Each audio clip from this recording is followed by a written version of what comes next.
Question number 2 में बोला जा रहा है पहले स्केच करना है। स्केच ग्राफ को स्केच करने के लिए y equal to modulus of x plus 3 में पहले मोड हटाएंगे। तो मोड हटाने के लिए पहले देखेंगे कि x प्लस 3 इक्वल टू 0 कहाँ पे आएगा। तो x इक्वल टू -3 पे 0 आएगा।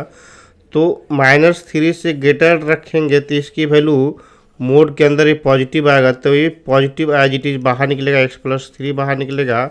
लेकिन जब x की वैल्यू -3 से छोटा रखेंगे तो ये निगेटिव बाहर निकलेगा। तो ये हम लोग माइनस लगा के बाहर कर लेंगे।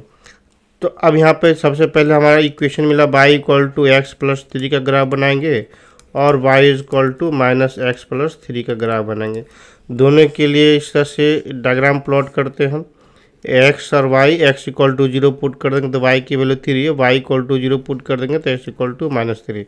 इसके लिए डायग्राम बना प्लॉट करेंगे तो x इक्वल टू और y इक्वल ये क्या आएगा, x इक्वल टू 0 पुट कर देंगे तो y इक्वल टू -3 और y इक्वल टू 0 पुट कर देंगे तो x इक्वल टू 3 आ जाएगा। y इक्वल टू 0 तो x इक्वल टू 3 आ गया।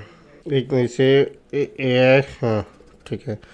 अब यहाँ पर ग्राफ प्लॉट कर लेते हैं। तो ग्राफ बनाएंगे y equal to x equal to 0, y equal to 3, x equal to 0, y equal to 3, y equal to 0, x equal to -3।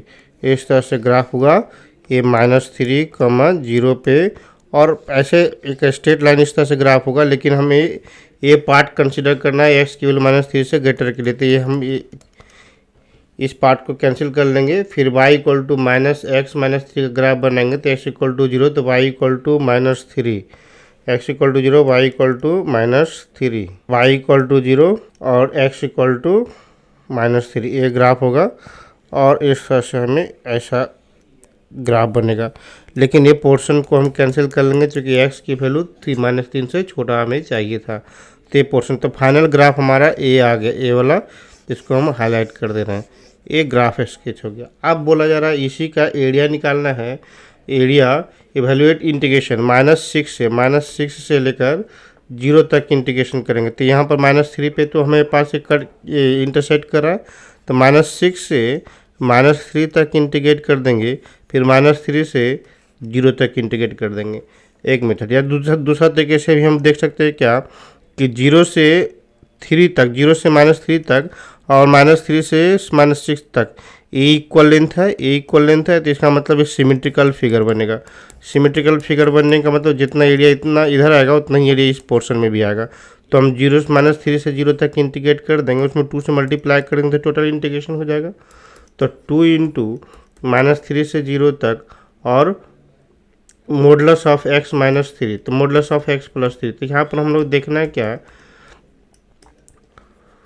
Modulus of जब x की वैल्यू -3 से बड़ा ले रहे हैं तो -3 से बड़ा 0 तक, -3 से 0 तक लेंगे तो मॉडुलस ऑफ x प्लस 3 बन जाएगा। तो 2 इंटू -3 से 0 तक ये x प्लस 3 होगा।